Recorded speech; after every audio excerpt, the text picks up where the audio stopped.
CMR jewellery మన కాకినాడలో అతిపెద్ద జ్యువెలరీ షోరూం మార్చి 30న గొప్ప ప్రారంభం. మాజీ మంత్రి కేటీఆర్ పై బంజారాహిల్స్ పోలీస్ స్టేషన్ లో కేసు నమోదైంది. ముఖ్యమంత్రి రేవంత్ రెడ్డి 2500 కోట్ల రూపాయలను ఢిల్లీలోని కాంగ్రెస్ పెద్దలకు పంపించారంటూ కేటీఆర్ చేసిన వ్యాఖ్యలపై ఆయనపై ఈ కేసు నమోదైంది.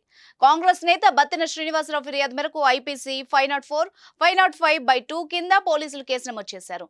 తొలుత బత్తిన శ్రీనివాసరావు ఫిర్యాదు స్వీకరించిన హనుమకొండలో కేసు నమోదు చేసి బంజారాహిల్స్ పోలీసులకు పంపించారు. నిరాధార ఆరోపణలతో ప్రజల్ని తప్పుదోవ పట్టిస్తున్నారని, శాంతి భద్రతలకు విఘాతం కలిగించేలా కేటీఆర్ వ్యవహరిస్తున్నారని, ఆయన్ను రాజకీయంగా ఇబ్బంది పెట్టేందుకు కేసీఆర్ ప్రయత్నిస్తున్నారంటూ బత్తిన శ్రీనివాసరావు పోలీసులకు ఇచ్చిన ఫిర్యాదులో పేర్కొన్నారు.